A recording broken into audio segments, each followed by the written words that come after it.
सोचो कि आप घर से निकले और आगे जाते ही आपका एक्सीडेंट हो जाए और जिस इंसान ने आपका कत्ल किया हो उस इंसान को कोर्ट सज़ा के रूप में ऐसे लिखने को बोले तो आपकी फैमिली का इस पर क्या रिएक्शन होगा।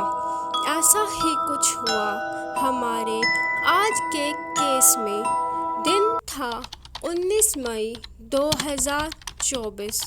वेदांत अग्रवाल जो कि एक बहुत बड़े बाप, विशाल अग्रवाल जो पेशे से एक बिल्डर हैं, वह 19 मई को बार से बाहर निकलता है। वह बहुत ज़्यादा शराब में धुत था और उसने अपने ड्राइवर से कहा कि आज गाड़ी मैं चलाऊंगा, जिसकी वजह से वेदांत जाकर आगे ड्राइवर सीट पर बैठ जाता है और आगे हमें पता चलता है कि कैसे हमारे देश में कानून सिर्फ एक नाम की चीज़ है, जबकि यहाँ ज़्यादा अहमियत पैसे को मिलती है। वेदांत एक 17 साल का बिगड़ा हुआ लड़का है जिसके पास कोई भी ड्राइविंग लाइसेंस नहीं है और उसे शराब पीने तक की एज उसकी नहीं हुई है, लेकिन फिर भी वेदांत सारी चीज़ें कर रहा है और वह अपनी गाड़ी को बहुत तेज़ ड्राइव कर रहा था। उसकी गाड़ी पोर्शे आइकन, जिसका प्राइस 1.5 करोड़ से लेके 2.5 करोड़ था, उसे ड्राइव कर रहा था। समय था 2:30, जिस समय उसकी गाड़ी लगभग 150 से 200 की स्पीड पर चल रही थी।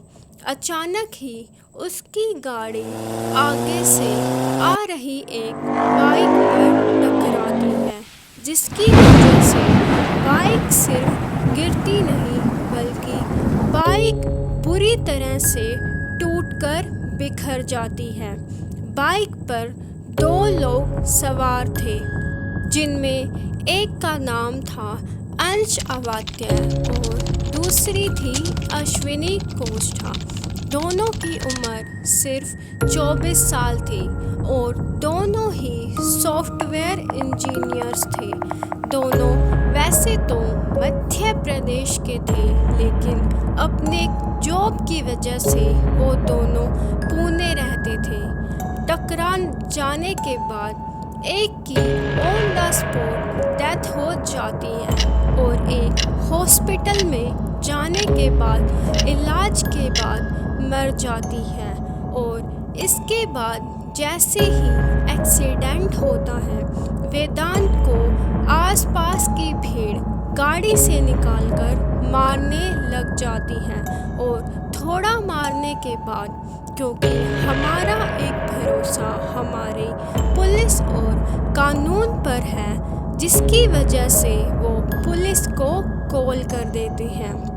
और यहाँ हमें पता चलता है कि इंडिया में जान से ज़्यादा अहमियत पैसे की है।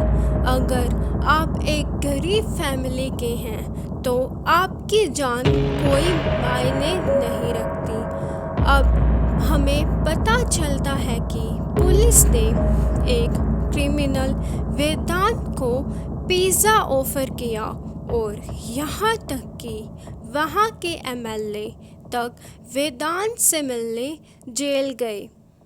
जब एमएलए साहब से सवाल पूछा जाता है कि आखिर वो पुलिस स्टेशन क्यों गए थे, तो उनका जवाब आता है कि ये मामला उनके एरिया का है, जिसकी वजह से वो पुलिस स्टेशन गए थे। लेकिन क्या एमएलए साहब सब मामलों में ऐसे ही पुलिस स्टेशन जाते होंगे, या शायद उन्हें लगा कि वेदांत बेचारा एक अमीर बाप की औलाद है, जिसे मदद की ज़रूरत है। क्या इसी वजह से एमएलए साहब वहाँ गए थे? अब वेदांत का अमीर बाप उसे बचाने के लिए एड़ी चोटी का जोर लगा देता है। वह यहाँ वहाँ धक्के खाता है। खैर, अब उसे कोर्ट में पेश कर दिया जाता है। क्योंकि वह अंडर एज था, इसी वजह से उसे बच्चों की कोर्ट लेकर जाया जाता है। और अब हमें कमाल देखने को मिलता है कि पैसा कितना इम्पोर्टेंट है अगर आपको न्याय चाहिए तो।